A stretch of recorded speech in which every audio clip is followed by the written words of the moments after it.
Elohim, a career of Elohim. I am, the beginning and the end, the Alpha and Omega, the Asha, the God that burns down, the flame of fire, and shut down the mouth of life. How can I carry this God?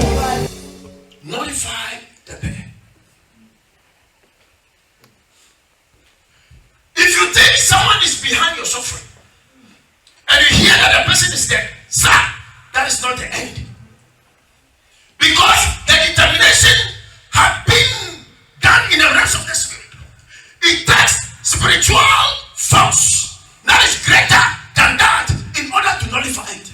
So the death of the person in itself does not negate the pain.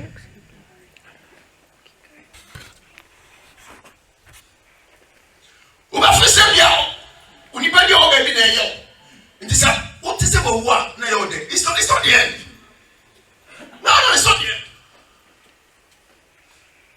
There are so many prayer meetings that we target the perpetrator but not the act itself. That's why we miss it. Because even if you succeed in killing the perpetrator, the act still hangs in the realms of the spirit. So she said, and Esther spake yet again before the king, and fell down at his feet, and besought him with tears to put away the mischief of Haman the Agagite, and his device that he had devised against the Jews. This was after his death. This is post-mortem conversation between the king and Esther. Verse 4. Then the king held out the golden scepter. You see, the narrator is trying to tell us something.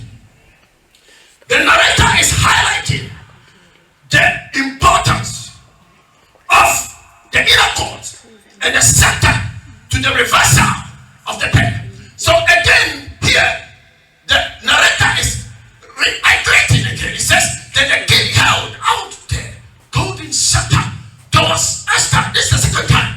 So Esther arose and stood before the king.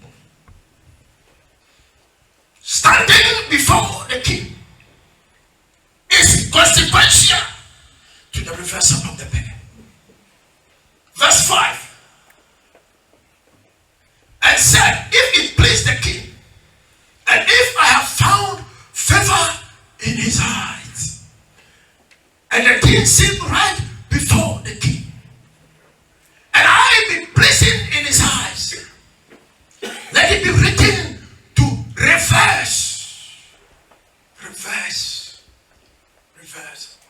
So the bad needs to be reversed even after the death of the perpetrator.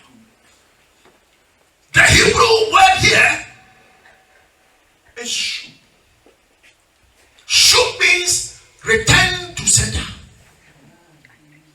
Returning to its original source. It took the king to reverse the pen because the pen was too great for Esther and Mordecai to contend with. What is contending against you is too great. You need a greater power and authority. You need the presence of the king. We are told in Matthew chapter 9 verse 21. We are told that the woman with the issue of blood, the Bible said that she said to herself, if I but touch the source of the power of the Messiah.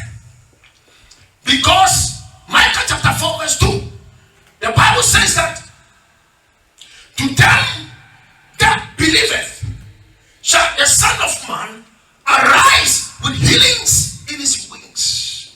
He was talking of the tassel, the fringes of the Messiah. And the woman had revelation of that. So she said, if but I can touch.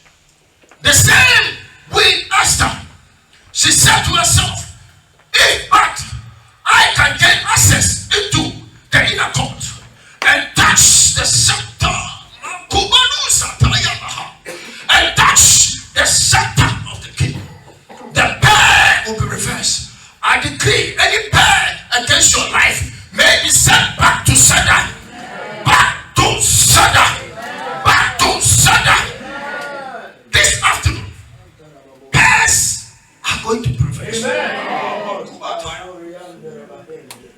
Prayers are going to watch.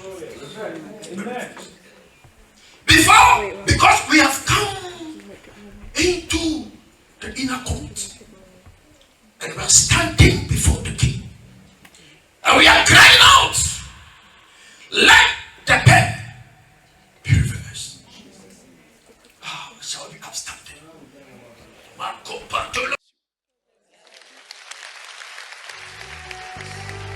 Thank you for tuning in to today's message.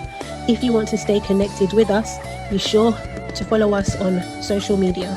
You can find us on TikTok, Facebook, and YouTube under Fountain Gate Chapel, Croydon. You can also find us on Insta under Fountain Gate Word Pastures. If you haven't already, please don't forget to subscribe, like, and share, where we will be posting some more inspiring content. Until next time, God bless you.